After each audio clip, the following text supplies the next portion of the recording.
자, 오늘까지만 1시 반에 우리가 공부를 하고요. 다음 주부터는 2시에 진행을 하게 됩니다. 30분 늦춘 이유는 손님들이라든가 구독자분들이 오셨을 때 여러분들이 식사도 못 하시고 막 올라온다고 하는 이야기를 듣고 조금 더 여유를 가지고 공부를 할 수 있기 위해서 그렇게 좀 배려를 했습니다. 참고해 주시기 바랍니다. 자, 오늘도 우리 변함없이 시험을 한번 쳐보겠습니다. 자, 시험지를 다 받아주시고요. 맨 위에다가 여러분들의 이름을 정확하게 기록을 해주시기 바랍니다. 시험 문제는 공부 한 개도 안 하고 오셔도 돼요. 그냥 치시면 됩니다. 네, 아무 부담 갖지 마세요. 여러분들이 조금만 머리를 쓰면 다 만점 받을 수 있습니다. 네. 그 문제 속에 답이 있고요. 또 문제만 잘 읽어도 그날 충실하게 이렇게 보셔도 만점 받을 수 있게 다 문제를 만들어 봤습니다. 네.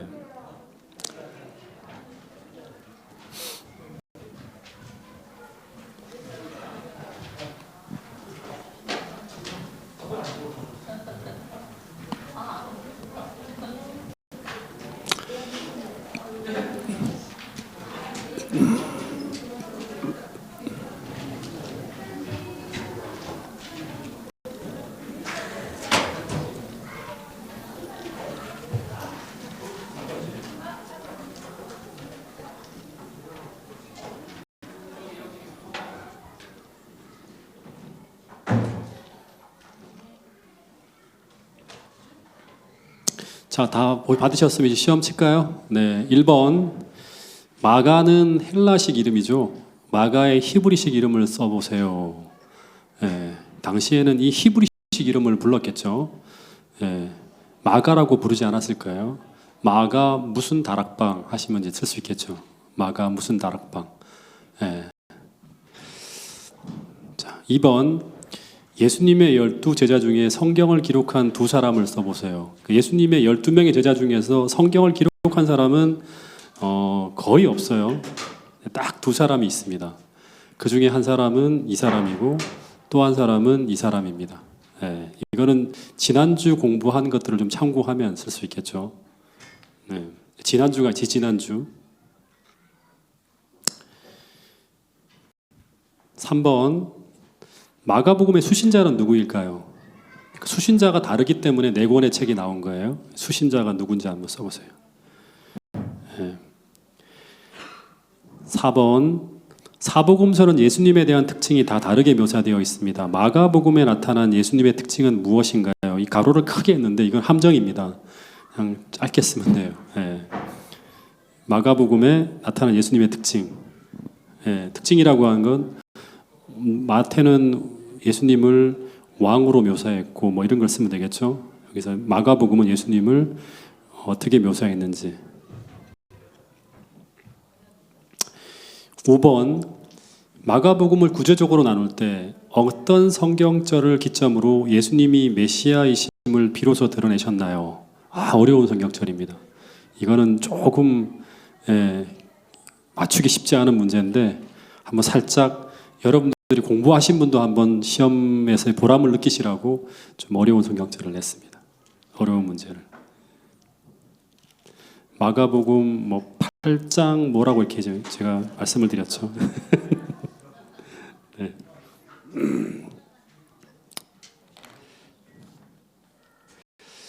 자, 그 다음에 6번부터 9번까지 마가복음의 5가지 논쟁을 제가 지난번에 좀 많이 얘기를 했습니다. 6번은 어떤 논쟁이 끝난 다음에 예수님이 내가 이 사람을 그냥 나았다고 말하는 것보다 죄사함을 받았다고 하는 이야기를 하셨죠. 그죠? 그러면서 죄 문제를 해결하기 위해 오신 분이 바로 예수님이라고 얘기를 하면서 어떤 논쟁 후에 이런 일이 벌어졌는지 한번 생각해서 써보세요. 그냥 쓰면 돼요. 그냥. 예. 정확하게 쓰는 게 아니라 어떤 이야기 속에서. 7번에는 어떤 제자로 누구를 불러오고 나고 난 다음에 예수님이 결론으로 나는 의인이 아니라 죄인을 찾아 구하러 오셨다고 하면서 이제 논쟁이 2번째 논쟁이 불러집니다. 여기 제자 이름을 쓰면 돼요. 예.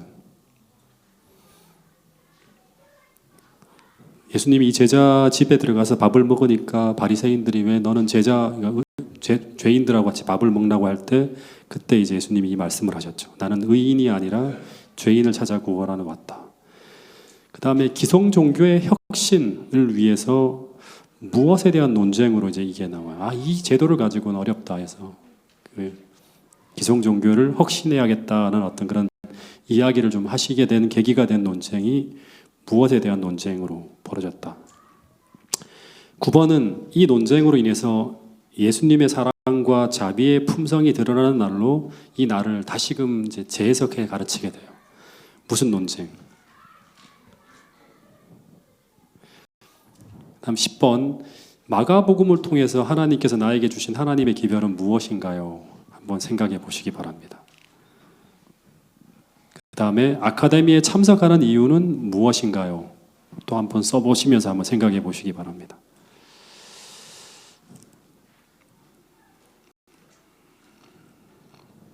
자, 한 요거 10번, 11번 쓰는데 필요한 시간을 조금 드릴게요. 한 2분 정도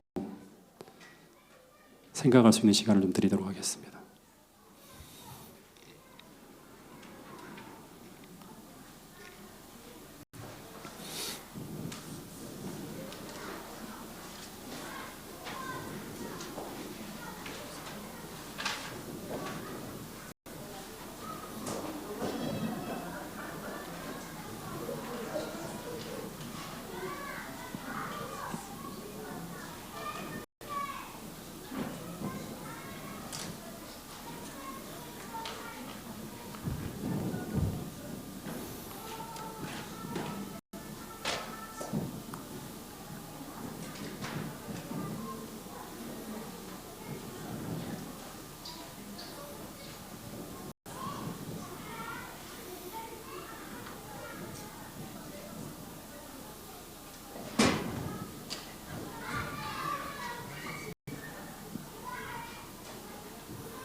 자, 옆에 있는 분들하고 좀 바꿔주세요. 시험지를 바꾸시고 채점을 하겠습니다. 자, 마가는 헬라식 이름이고 마가의 히브리식 이름 뭐죠? 요한입니다. 요한. 그 요한이 참 많아요. 사도 요한도 있고 오늘 말한 침례 요한도 있고 다 요한인데 전부 다 요한 그러는데 이름 붙인 거죠. 침례 요한이라고 우리 그때는 부르지 않았죠. 요한이라 그러는데 이 사람은 예수님을 침례줬기 때문에 침례 요한이라 붙인 거고 사도 요한은 사도이기 때문에 사도 요한이라 부른 거고 마가 요한은 헬라식 이름이 마가기 때문에 마가 요한이라 부르는 거예요. 옛날 사람들 전부 요한이라 부르는 거예요. 다 철수야 이렇게 하는 거예요. 네. 그 다음에 예수님의 12제자 중에 성경을 기록한 두 사람 마태, 요한 이렇게 씁니다. 12명 중에서 2명만 썼어요. 성경을. 그 다음에 마가복음의 수신자는 누구죠? 네, 로마인이죠. 로마인. 마가가 베드로의 제자로서 로마에 갔을 때 로마인들을 전도하기 위해 썼다. 4번 사복음서는 예수님에 대한 특징이 다 다르게 묘사되어 있는데 마가복음에서 나타난 예수님의 특징은 뭐죠? 종입니다. 종. 그래서 식사할 겨를도 없이라고 하는 표현이 많이 등장합니다. 그 다음에 마가복음을 구조적으로 나눌 때 1부와 2부라고 이렇게 나눌 때 어떤 성경절을 기점으로 예수님이 메시아이심을 비로소 드러내셨나요? 8장 26절, 27절 뭐 이렇게 쓰면 돼요. 27절부터 이제 가이라사 빌립보에서부터 이렇게 쭉 이야기가 전개되죠. 27절 써도 되고 26절이 마지막 절이니까요. 27절부터 이렇게 써도 됩니다. 27절 써도 됩니다. 그 스토리가 가이사라 빌립보에서의 이야기부터 시작됐다고 생각하시면 돼요. 마가복음 8장이라고까지 써도 맞았다 해드릴게요. 자, 그 다음에 6번부터 9번까지 보면 5번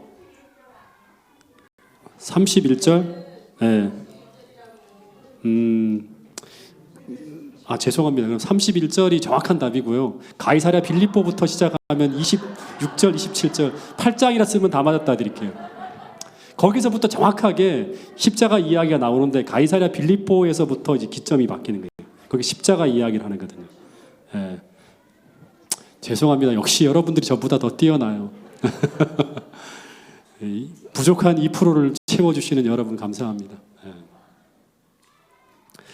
자, 6번부터 9번까지 5번의 논쟁이 나오죠. 되게 중요한 이야기들을 담고 있기 때문에 논쟁을 한다고 하는 의도적으로 논쟁을 일으키는 거예요. 피해갈 수도 있지만 첫 번째 논쟁은 중풍병자를 이제 고치는 과정에 나온 거예요. 그래서 인자가 그 죄사함, 이 사람이 죄사함을 받았다고 나았다 하지 않고 죄사함을 받았다고 말하는 이유는 바로 뭔가 하면 인자가 이 땅에 오신 목적은 죄를 용서하고 죄 문제를 해결하기 위해 오셨다는 거예요.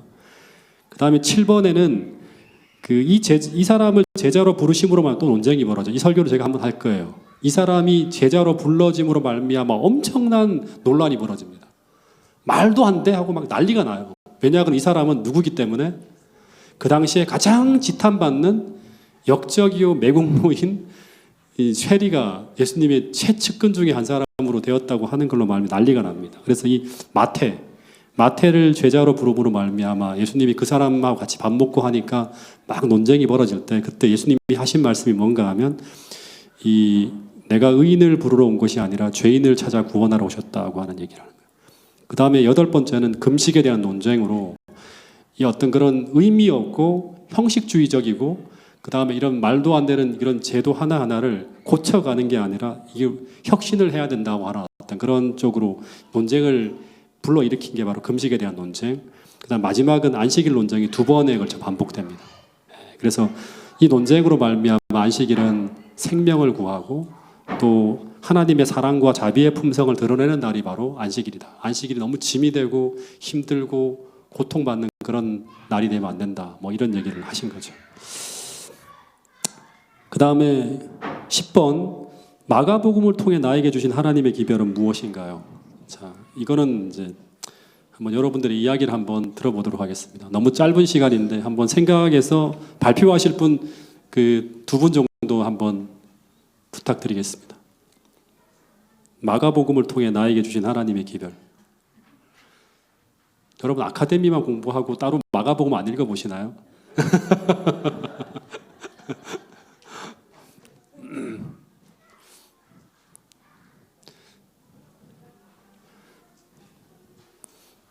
심재용 집사님. 성김을 받는 분이 아니라 섬기려 오신 예수님의 본을 받아 나도 높임을 받는 것이 아니라 낮아짐을 실천하고 이 교회에서 섬김 받음이 필요한 자들을 섬기려 합니다. 아멘. 박수 한번 치죠. 너무너무 감동적입니다. 박숙희 집사님.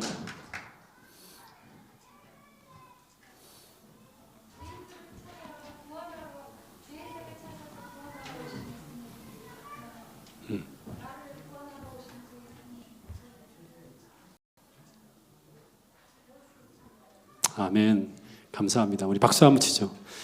이 마가복음을 읽고 거의 핵심적인 이야기를 다 지금 말씀해 주시고 계시죠. 너무너무 감동적입니다.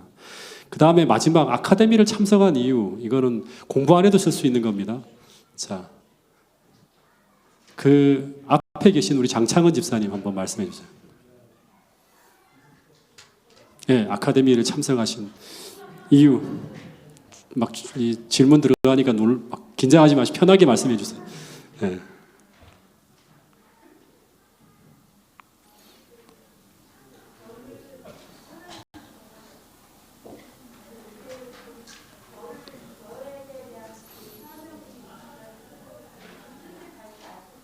네.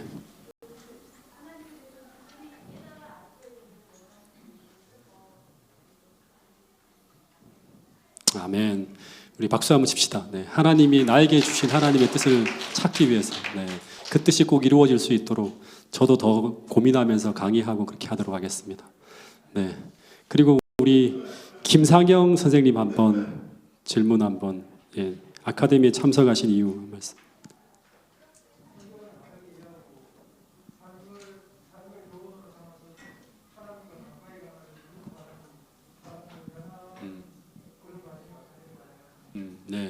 네, 그 성경을 바르게 이해하고 삶의 변화를 이루어가는 그런 목적으로 참석하신다. 박수 한번 치죠.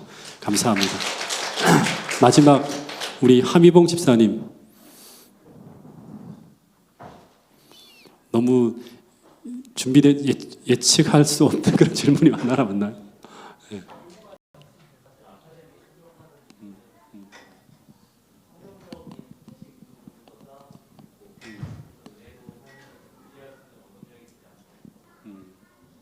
감사합니다. 네, 성경적인 지식뿐 아니라 은혜로운 삶, 네, 다 이루었으면 좋겠습니다.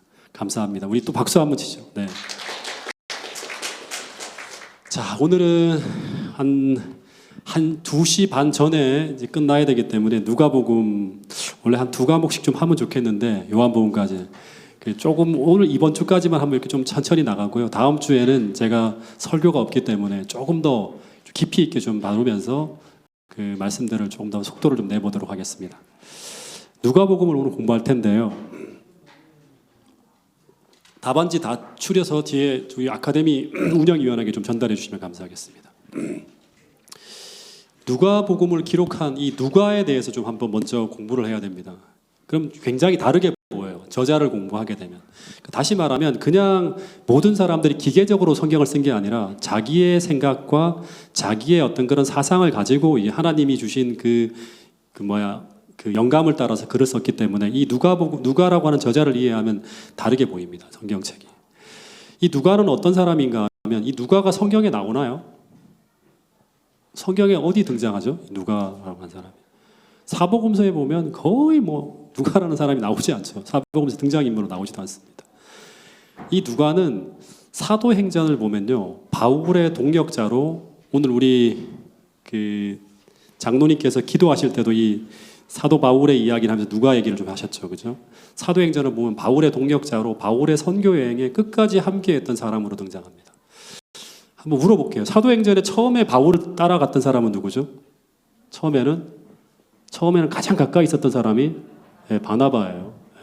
바나바를 파트너로 가다가 그 다음에 이 바나바하고의 파트너가 이제 깨지면서 그 다음에 바나바를 대신해서 사도 바울과 끝까지 마지막까지 함께했던, 죽을 때까지 따라갔던 사람이 있어요. 그 사람이 바로 누구인가 하면 2차 선교 여행부터 따라갔던 누가예요.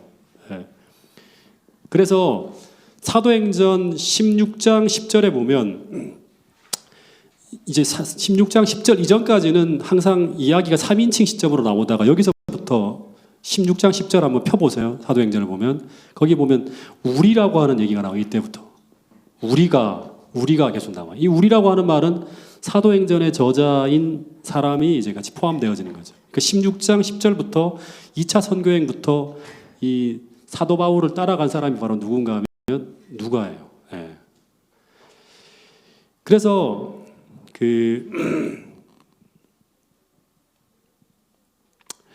그래서 이 바울이 쓴 신약 성경 곳곳에 보면 이 누가에 대한 이야기가 나오는데 빌레본서 23절 24절에 보면 바울은 이 누가를 뭐로 표현하는가 하면 나의 동역자라고 표현합니다.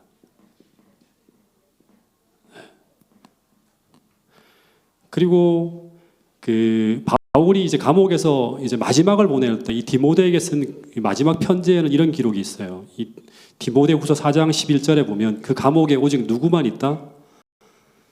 이 누가만 있다고 합니다. 그래서 누구를 데리고 오라? 마가를 데리고 오라고 하죠. 그러니까 이 바울의 마지막까지, 죽기 직전까지 바울의 곁에서 바울과 함께하면서 동고동락을 한 사람이 누구다? 누가예요. 누가. 그러니까 굉장히 친밀하다고 할 수 있겠죠.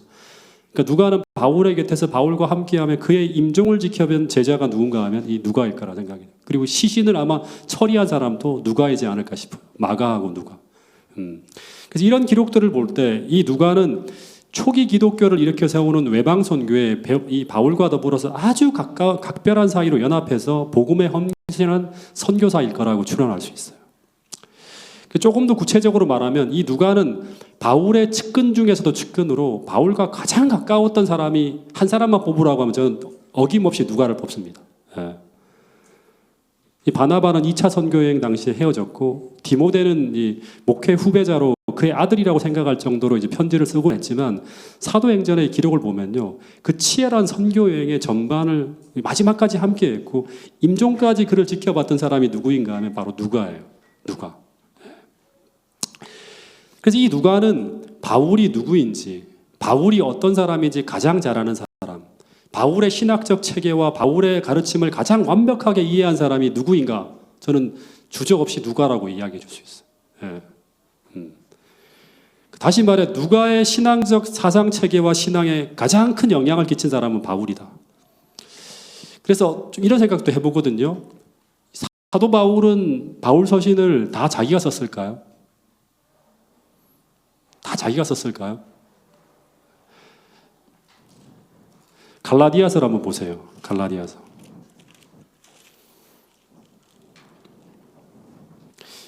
6장 11절 한번 보면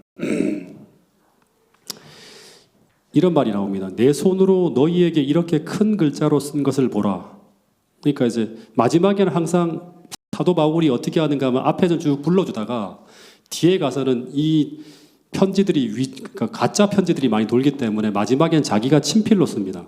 그래서 이 여기서부터 보면 내 손으로 너에게 이렇게 큰 글자로 쓴 것을 보라 하는 건 뭐냐 그러면 이때부터 이제 사도 바울이 자기가 친히 글을 쓰는 거예요. 에베소서도 한번 보세요.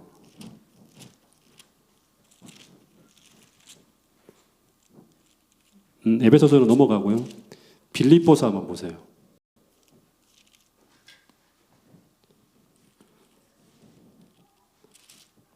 죄송합니다. 골로새서 보겠습니다. 골로새 18절. 네, 18절 보면 마지막 18절 보면 나 바울은 친필로 문안하노니 내가 메인 것을 생각하라. 은혜가 너희에게 있을지어다. 이 마지막 부분에 자기가 친필로 썼다는 걸 친히 이렇게 하는 거예요. 데살로니가 전서도 한번 보세요.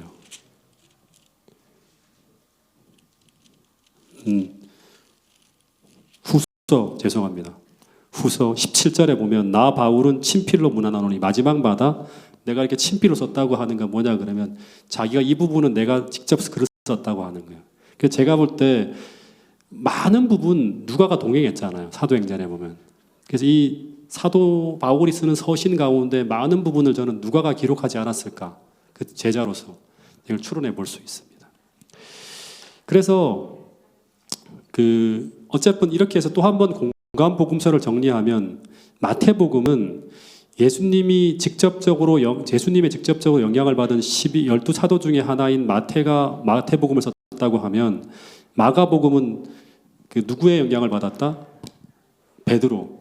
그러니까 마태는 예수님의 직접적인 제자였기 때문에 직접적인 영향을 받아서 쓴 사람이라고 하면 마가는 베드로. 실제로 마가복음을 읽어보면요. 베드로가 없는 곳에서 일어난 일은 하나도 없어요. 거의 다 베드로의 목격담이라고 할 정도로 이 베드로가 다 보고 있는 것처럼 그렇게 다 쓰여지는 내용들이 마가복음이에요. 그래서 이 마가복음은 마가가 썼다고 하지만 실제로는 베드로 복음서라고 봐도 무방할 만큼 그런 어떤 내용을 담고 있는 게 이제 마가복음이고요. 그리고 누가는 누구의 영향을 받았다? 네, 바울의 영향을 받은 거예요.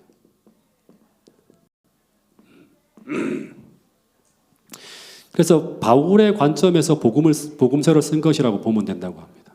네, 그리고 요한은 예수님의 직접적인 제자죠.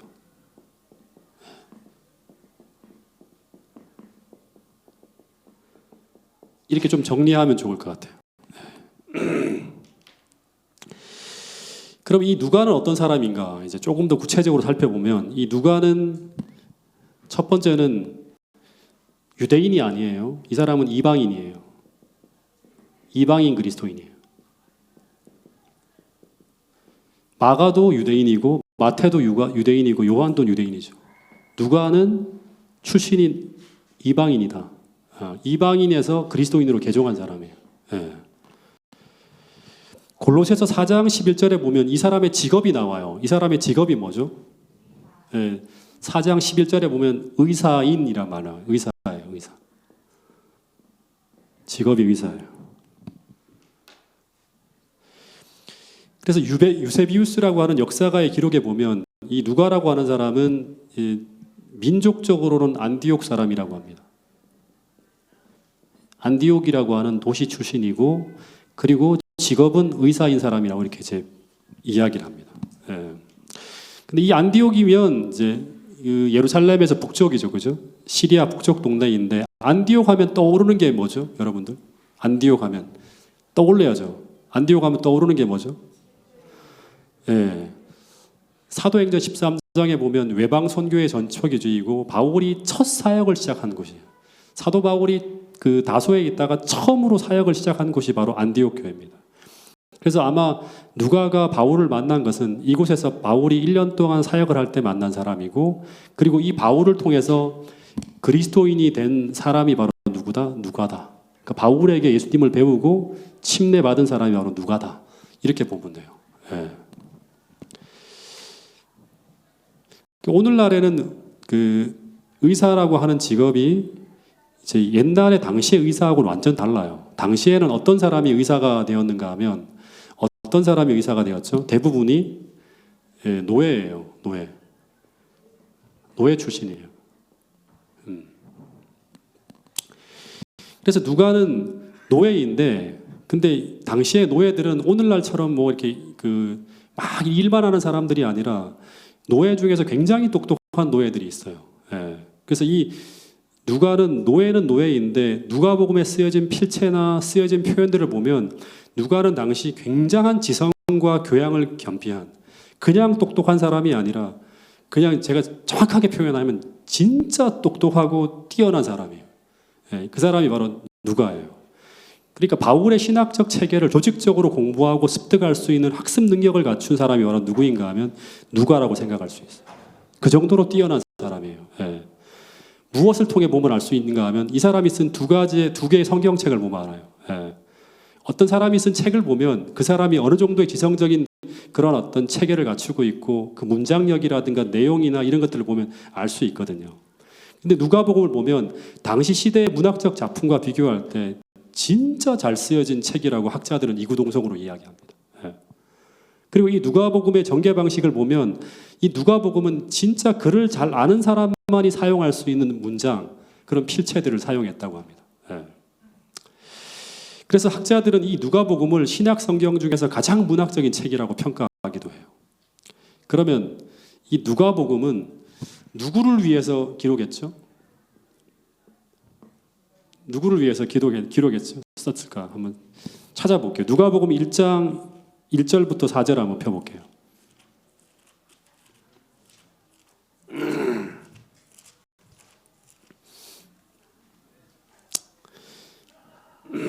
자, 누가복음 1장 1절부터 4절을 같이 한번 읽어보겠습니다.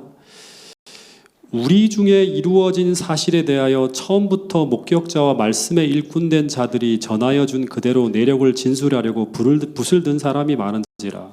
그 모든 일을 근원부터 자세히 미루어 살핀 나도 누구에게? 데오빌로 각하에게 차례대로 써보내는 것이 좋은 줄 알았노니 이는 각하가 알고 있는 바를 더 정확하게 하려 함이로다.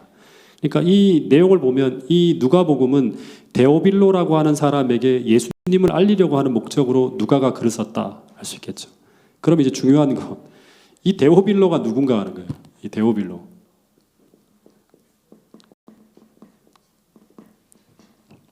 아무리 뒤져봐도 이 사람에 대한 내용은 없어요. 그냥 단지 하나 추측해 볼 수 있는 게 뭐냐면 데오빌로 뭐다? 각하라고 했잖아요. 각하. 예. 각하라고 하는 표현을 봐서는 이 사람은 각하는 누구에게 쓸 수 있는가 하면 황제나 총독에게 쓸 수 있는 거예요. 그러니까 로마 총독에 준하는 굉장히 고위 관직에 있는 사람으로 보이는데 근데 이 당시에 이 최고 고위 관직에 있는 데오빌로라고 하는 어떤 사람? 이방인이죠. 자기와 똑같은 처지에 있는 이방인에게 누구를 예수님을 전할 목적으로 이제 이 누가복음이 쓰여졌다.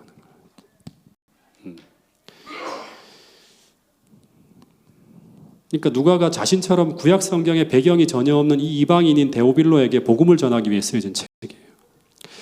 근데 당시에 예수님에 대한 이야기가 나온 신약 성경이 있었죠. 누가복음 이전에 무슨 책이 있다? 마태복음하고 마가복음이라고 하는 신약 이 복음서가 이미 나와 있어요. 예.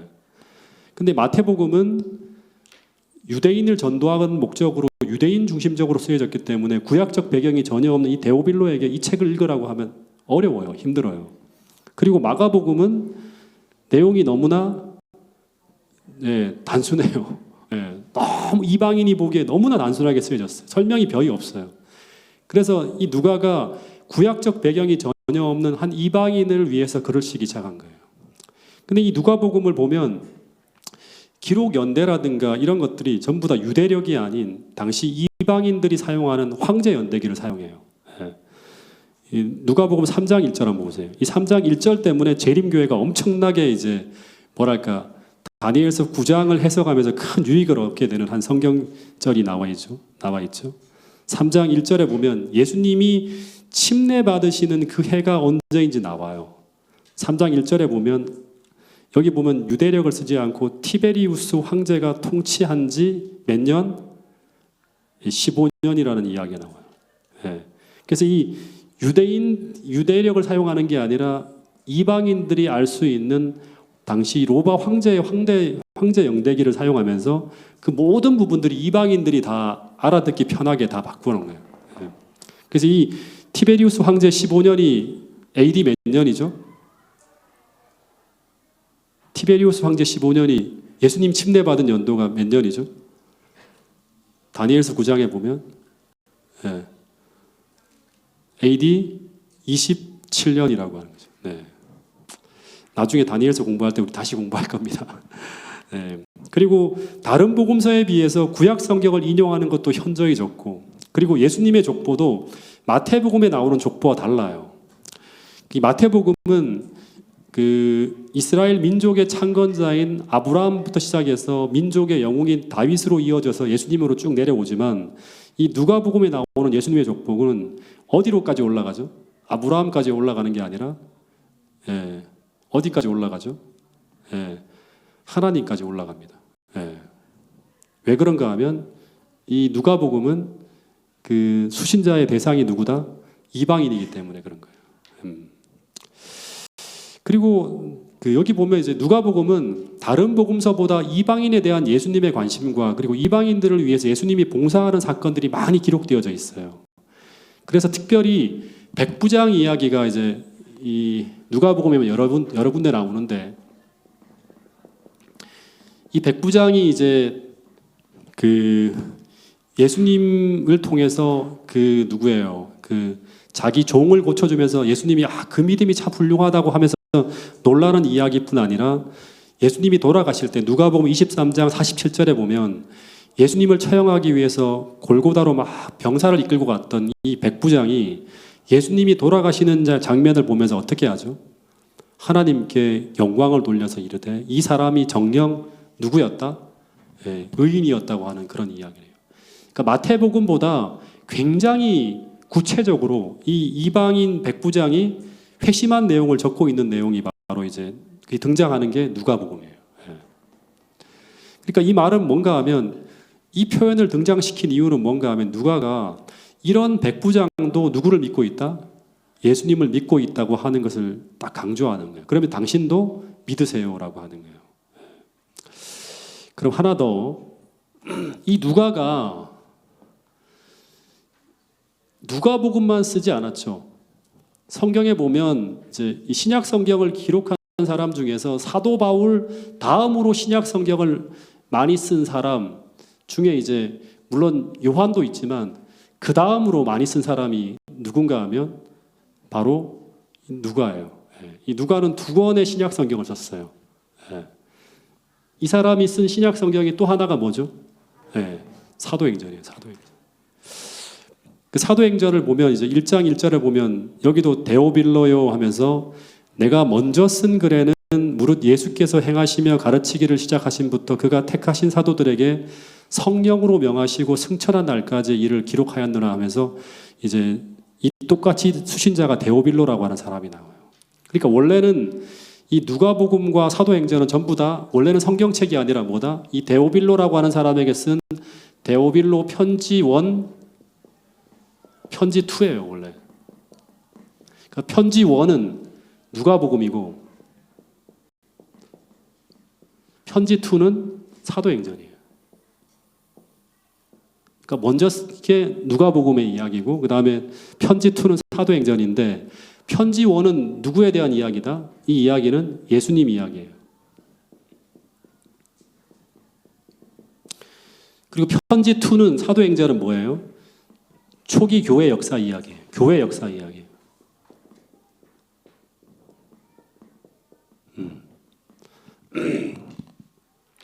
그래서 누가복음이니 사도행전이라고 하는 이름들은 후대 사람들이 붙인 이름이고 실제로는 데오빌로에게 쓴 편지서 1, 2예요. 이것들이 오늘 뭐로 변했다? 성경으로 변했다고 하는 거예요. 학자들은 이 누가가 데오빌로라고 하는 사람의 노예가 아니었을까라고 추정을 해요.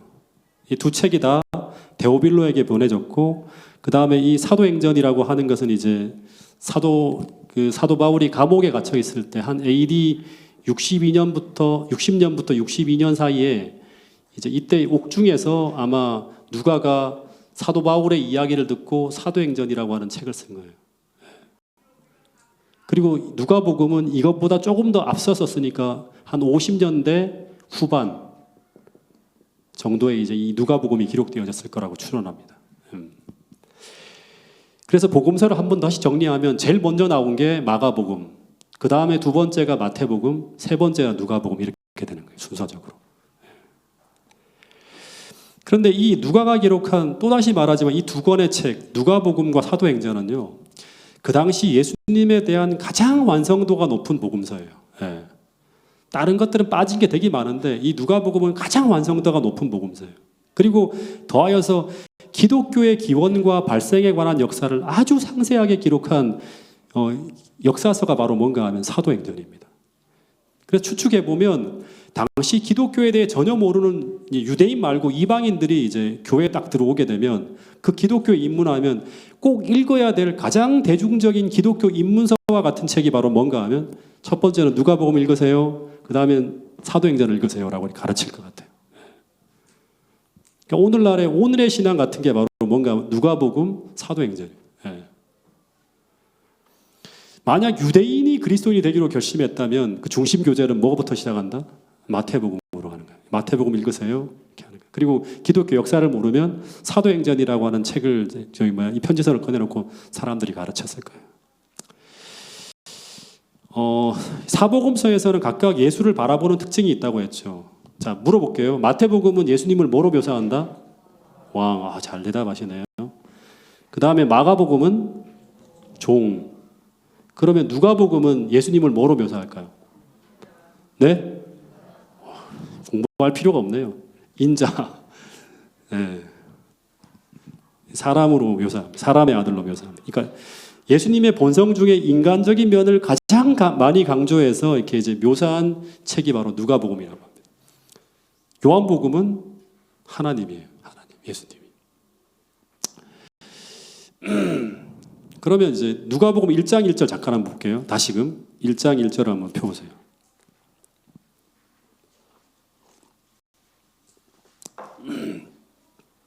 여기 보면 우리 중에 이루어진 사실에 대해서 처음부터 목격자와 말씀에 일꾼된 자들을 전하여 준 그 내력대로 저술하려고 붙들던 사람이 많은지라는 말이 있어요. 그러니까 이 말씀을 보면 처음부터 예수님에 대한 목격자와 말씀에 일꾼된 자들로서 예수님의 복음을 전하려고 펜을 들었던 사람들이 많이 있었다고 했죠.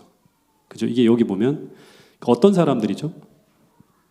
대표적인 사람들은 그 마가복음과 마태복음의 저자들인데 본문을 보면 예수님의 생애에 대해 기록한 사람들이 한두 명이 아니라 몇 명이 된다?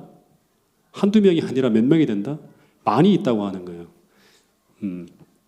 그러니까 생각해 보면 이 누가복음 1장 1절을 보면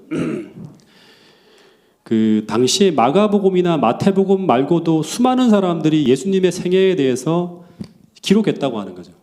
수많은 사람들이 예수님의 생애에 대해서 막 기록하기 위해서 펜을 드는 사람이 되게 많다고 하는 거예요.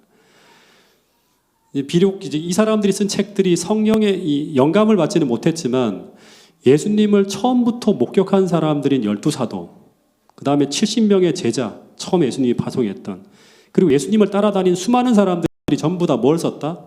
책을 썼어요. 예. 수많은 사람들이. 그 무수한 예수님의 이야기를 담은 복음사들이 그 당시에 많이 만들어져 나왔다고 하는 거예요. 그래서 여기서 하나 생각할 것은 뭔가 하면 12사도와 70인 정도는 예수님을 직접 목격한 어떤 사람들이다? 1세대예요. 예. 1세대 그리스도인이에요. 그러니까 12사도 그다음에 70인 뭐 이런 사람들이 전부 다 예수님을 직접 눈으로 목격한 1세대 그리스도인이고, 그다음에 이 누가라고 하는 사람은 예수님이 돌아가시고 난 이후에 그리스도인이 된, 주님을 목격하지 못한 그리스도인이에요. 이 사람들을 가지고 우리는 2세대라고 하는 거예요. 2세대 그리스도인이에요. 예. 직접 보지는 못했어요. 예. 그래서 이들이 사도들과 직접 그분을 목격한 사람들의 이야기를 쭉 전해서 들었는데, 이 누가 같은 사람은, 근데 누가가 기록한 이 누가복음은 앞에 있는 세 복음이 서 있잖아요. 마태복음은 마태가 직접 예수님 봤잖아요. 그 다음에 마가복음은 베드로라고 하는 사람을 통해 직접 이제 다 듣고 쓴 거예요. 요한복음 같은 경우도 직접 예수님을 본 사람이 제자가 쓴 거예요. 근데 누가복음은 직접 예수님을 본 사람이 아니라 이 누가가 사도 바울의 영향을 받긴 받았지만 이 누가는 직접 본 게 아니라 어떻게 이 복음을 쓴 거죠? 들은 이야기, 본 이야기. 먼저 1세대 그리스도인들이 막 책으로 남긴 수많은 자료들을 다 모아갖고 복음서를 쓴 거예요. 이 누가라고 하는 사람. 네. 그래서 이 마가복음, 그래서 사람들은 이 누가복음은 성경이 좀 아니다. 급이 떨어지는 책이다. 심지어 이것이 어떻게 성경이 될 수 있는가 하면서 막 공격을 좀 받기도 해요. 여러분들은 어떻게 생각하세요?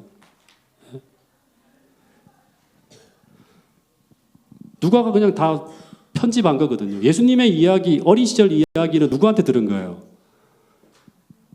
마리아한테 요한이 이야기한 거를 누가가 거치고서 들어서 그걸 어린 시절의 이야기를 또 다 기록한 거예요. 이렇게 담은 거예요. 네. 근데 여러분 하나 우리가 기억해야 될 게 뭐냐 그러면 성령 하나님은 누가라고 하는 사람이 예수님의 생애를 연구하고 구전과 기록된 자료를 연구하고 그 자료를 일관되게 정리하는 일에도 성령의 영감이 함께 하실까요? 네. 엘렌 화이클 같은 경우도 직접 계시라고 하는 건 많지 않죠. 각신의 대쟁투를 보면 요세푸스라고 하는 사람의 역사책과 여러 책들을 인용하면서 대쟁투를 써요. 쭉 써요. 프랑스 혁명 같은 경우도 수많은 자료들이 다 인용되어져요. 그래서 성령의 영감은 직접 계시를 통해서도 주어지지만 책을 인용하고 자료를 모으는 일에도 성령께서 함께한다고 하는 사실을 우리는 누가복음을 통해 깨닫게 되는 거예요.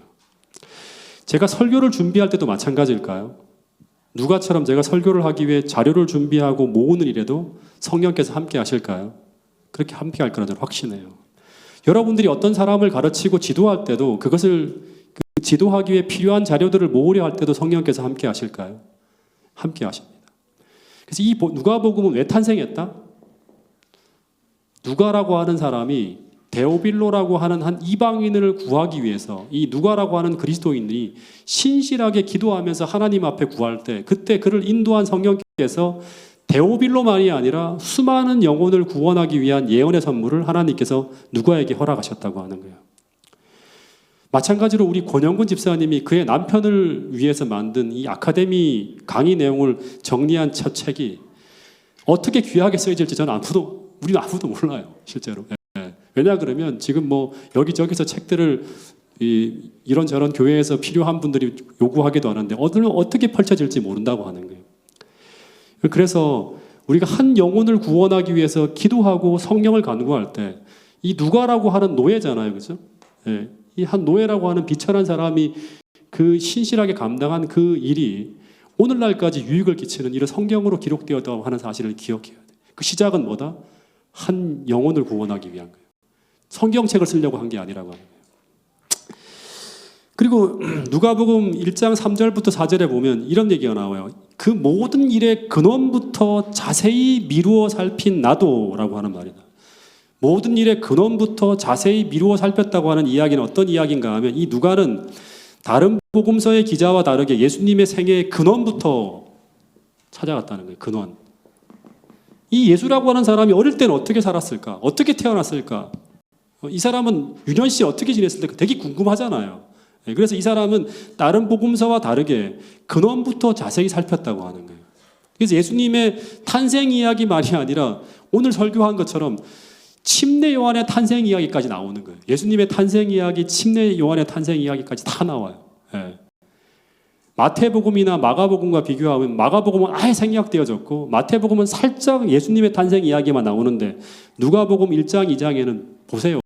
엄청나게 길게 2장에 걸쳐서 침례 요한과 예수님의 탄생 이야기가 다 나와요. 이 이야기는 누구에게 들었다? 예수님의 어머니 마리아를 통해 전해진 거라고 합니다. 이거 아니면 몰라요. 그 이야기를. 그죠? 그리고 그 이야기를 누가 먼저 들었다? 누가 제일 먼저 들었을까요?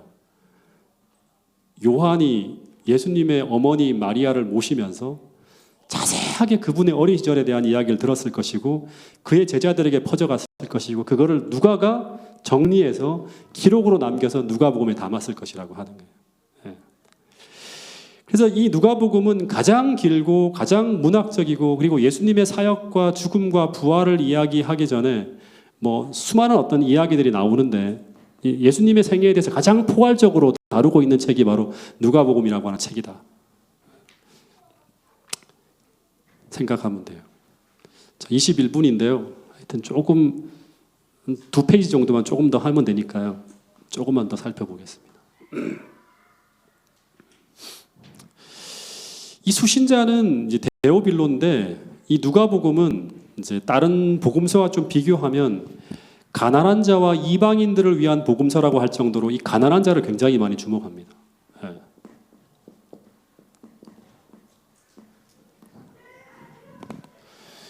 이 누가복음 4장 18절에 보면 이제 예수님의 사역을 시작할 때 가난한 자에게 복음을 전파하는 것으로 이야기되어져 있고 한번 물어볼게요. 그 누가복음에 보면 이제 이 누가가 팔복에 대해서 이야기하면서 그 마태복음에서는 심령이 가난한 자가 복이 있나니 하잖아요. 그죠? 근데 누가복음에서는 어떤 사람이 복이 있다고 하죠? 누가복음 6장 20절에 보면 예수께서 눈을 들어 제자들을 모시고 가라사대 가난한 자는 복이 있나니 하나님 나라가 저희 것이며 가난한 자라고 그냥 심령이 가난한 자가 아니라 그냥 가난한 자라고 표현하고 있어요. 가난한 자에 대한 관심이 되게 많은 사람이 바로 이 누가예요. 그리고 누가복음 19장에도 보면 부자 나사로의 비유 속에서도 이 거지에 대한 이야기, 가난한 자에 대한 이야기가 나오고요. 그 다음에 선한 사마리아 비유에서도 보면 이 멸시받는 사람이들이라든가 가난한 사람에 대한 어떤 그런 관심이 많이 등장하는 게 바로 누가복음의 특징이라고 합니다. 왜냐 그러면 이 누가는 무슨 출신이다? 노예 출신이기 때문에 자기와 같은 처지와 형편에 있는 사람들에 대한 이야기를 많이 이제 관심을 갖고 적어 놓은 걸 볼 수 있습니다. 자, 구조를 잠깐 이제 마지막으로 살펴보면 그 누가복음 1장, 2장에 보면 이제 침례 요한의 탄생 이야기와 예수님의 탄생 이야기가 실려 있는데 그 이 누가복음에만 등장해 나오는 이야기가 몇 가지가 있죠. 그 중에 하나가 뭔가 하면 첫 번째 목동 이야기가 여기 나옵니다. 목동들이 예수님의 초림을 이제 그 준비하기 위해서 천사를 만난 이야기는 누가복음에만 나와요. 다른 데 나오지가 않습니다. 예. 그리고 예수님이 12살 때 그 예루살렘에 갔던 이야기 누가복음에만 나옵니다. 예. 그러니까 이 누가복음이 없다면 이런 이야기들은 전해지지 않았을 수 있겠죠. 예. 그리고 3장에 보면 이제 예수님이 침례 받으시는 이야기와 족보 이야기가 나오는데 이제 마태복음의 족보하고 누가복음의 족보가 다르죠. 예. 그 이유가 어떻게 될까요? 왜 마태복음의 족보와 누가복음의 족보가 다를까요? 다르면 안 되잖아요. 한번 얘기해 보실 수 있는 분. 마태복음의 족보와 누가복음의 족보가 다른 이유가 뭐죠? 다르면 안 되잖아요. 예. 자, 그 설명은 마태는 요셉의 라인을 따라 쭉 올라간 것이라고 하고요. 누가복음의 족보는 어머니 마리아 쪽을 택했다고 하는 것이 정설입니다. 그렇지 않으면 다른 족보가 만들어질 수가 없습니다.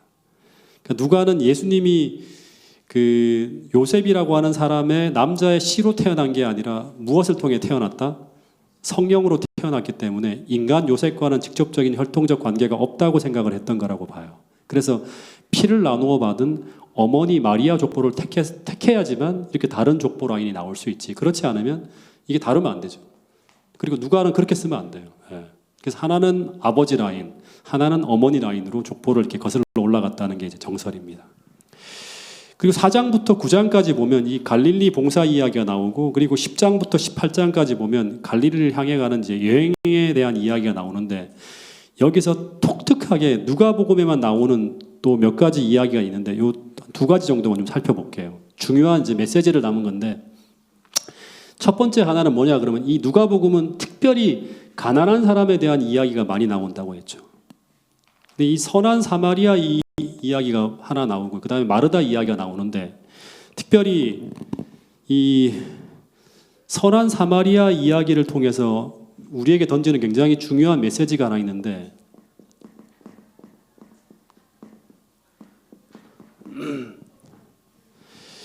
여기서 예수님이 던지는 질문이 뭔가 하면 참된 이웃이 누구인가에 대한 질문으로부터 시작해요. 근데 그 대답이 뭐죠?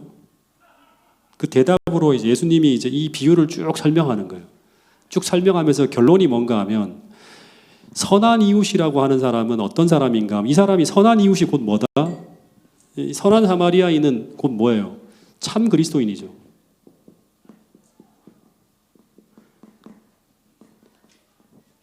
참 그리스도인으로 이제 비유되어진 사람이 선한 사마리아인인데, 선한 사마리아인은 어떤 그 일을 하는가 하면, 이 사람은 자기를 희생해서, 두 번째는 자신을 필요로 하는 곳에서 그리스도의 사랑을 가지고 최선의 봉사를 하는 사람이 바로 누구인가 하면 이 선한 사마리아인, 곧 참 그리스도인이라고 하는 거예요.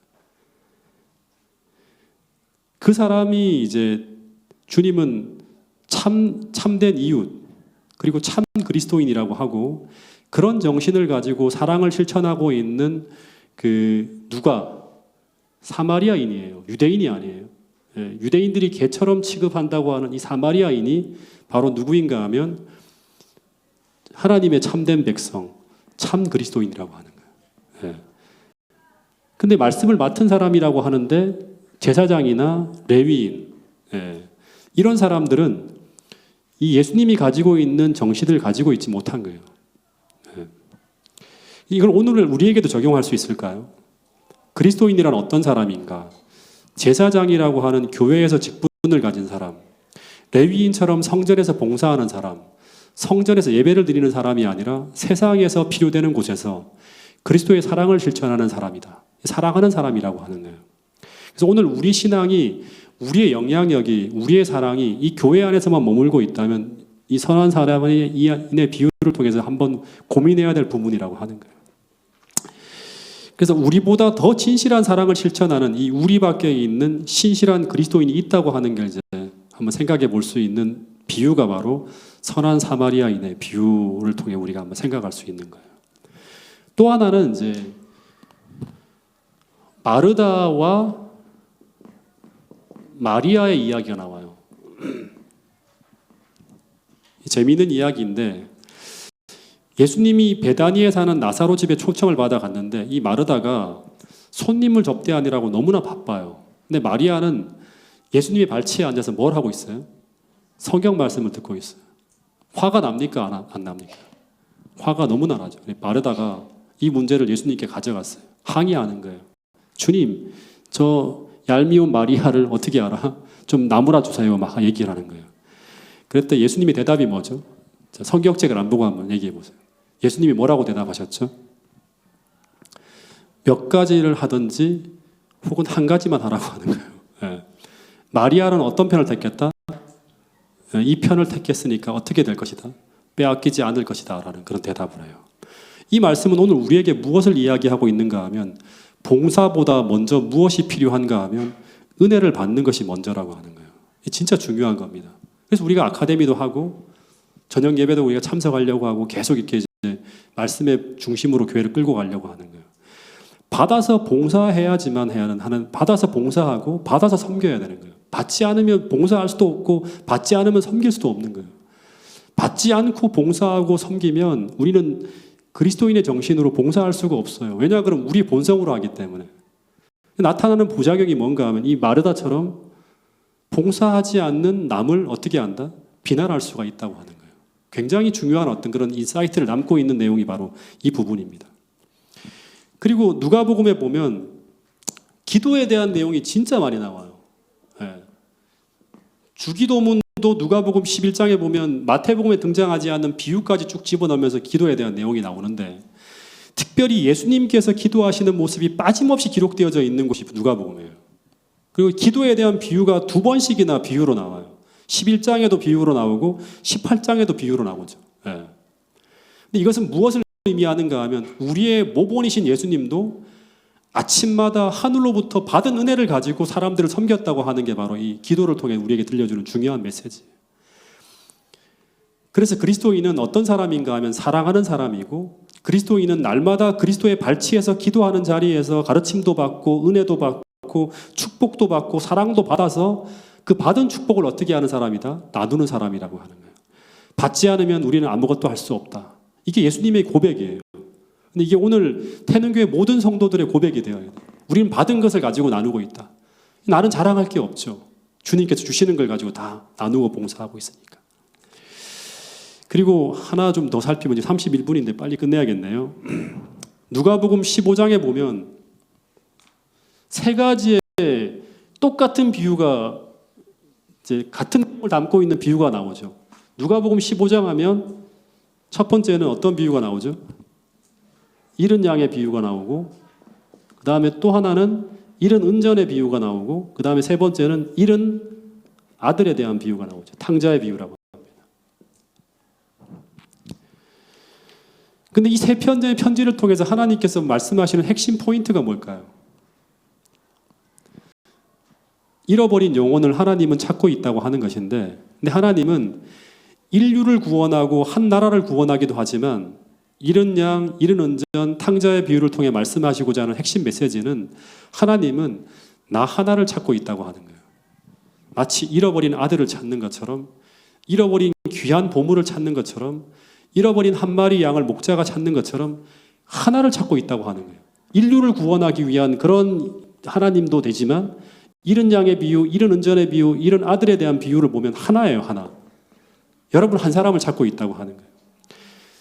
그래서 여러분들이 이제 작은 교회를 섬기시고 또 사역의 리더로서 우리가 한 사람 한 사람 우리가 감당할 때 우리는 전체를 보는 것도 중요하겠지만 한 사람, 한 영혼도 잃어버리지 않고 모두를 끝까지 찾고 섬겨서 모두 하늘까지 인도해야 된다고 하는 그런 사명을 가지고 있는 사람들이 누구인가 하면 바로 그리스도인이라고 하는 거예요. 이게 바로 목자의 심정이고 하나님의 심정이라고 하는 걸 꼭 기억할 수 있게 되기를 간절히 바라겠습니다.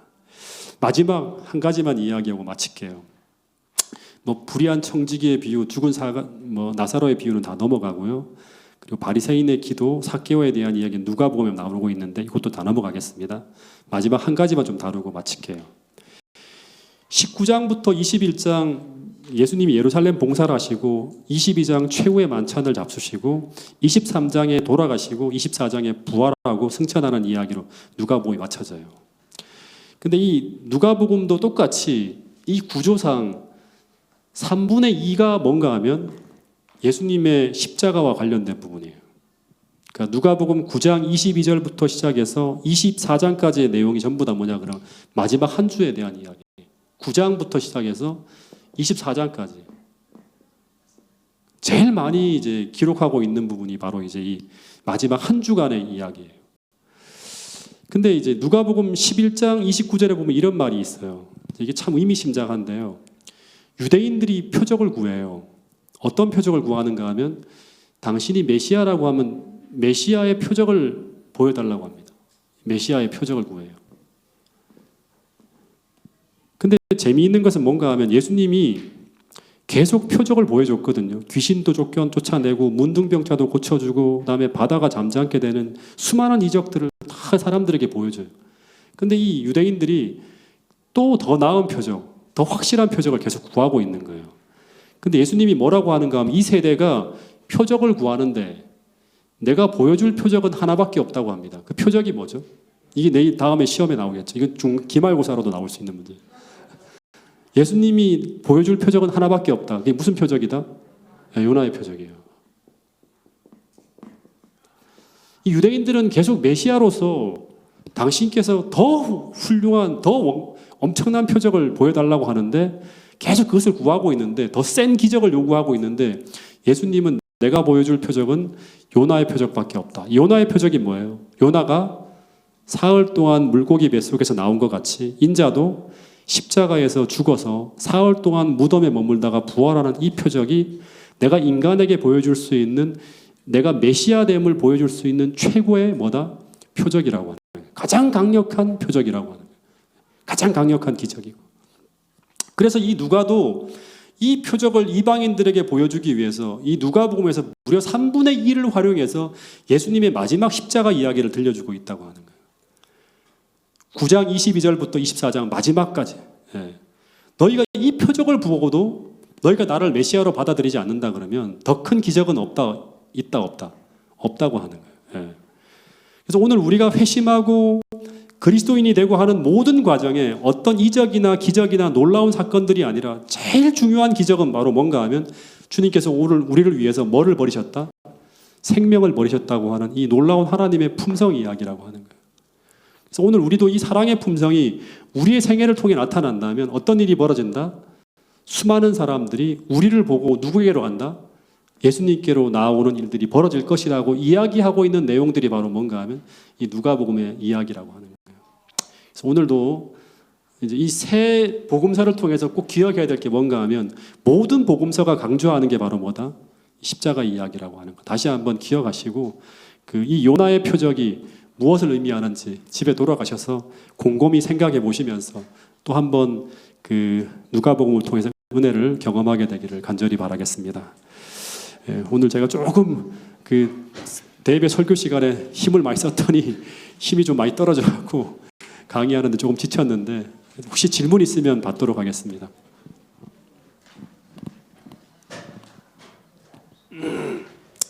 자, 없으면 직원회 때문에 좀 마치고 끝내도록 할까요? 네. 그러면 오늘은 우리 서기호 장로님께서 기도해 주시고 마치겠습니다. 사랑과 은혜가 많으신 아버지 하나님, 성경 아카데미에 모여 또 주님의 말씀을 묵상하게 하시니 감사합니다. 이곳에 모인 주의 자녀들, 주님께서 주시는 선된 복음의 기별들을 잘 숙제하고 주님께서 맡기신 사명들을 잘 감당하는 주의 제자들 되게 하여 주시옵소서. 이 목사님 지치지 않게 하시고 항상 건강하게 인도하여 주시옵소서. 남은 안식일의 모든 시간도 주님 안에서 행복한 시간 보낼 수 있게 인도하여 주시옵기를 예수님의 이름으로 기도합니다. 혹시 아카데미에서 광고할 게 있나요? 네, 심재용 집사님.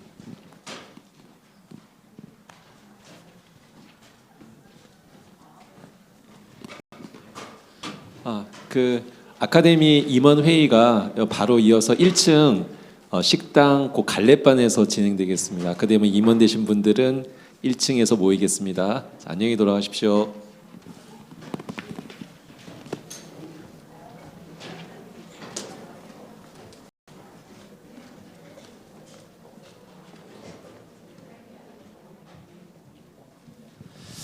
직원회를 조금 쉬었다가 45분부터 시작하겠습니다. 2시 45분부터. 바로 이어서 조금 쉬었다가 45분부터 우리 직원회를 시작하도록 하겠습니다.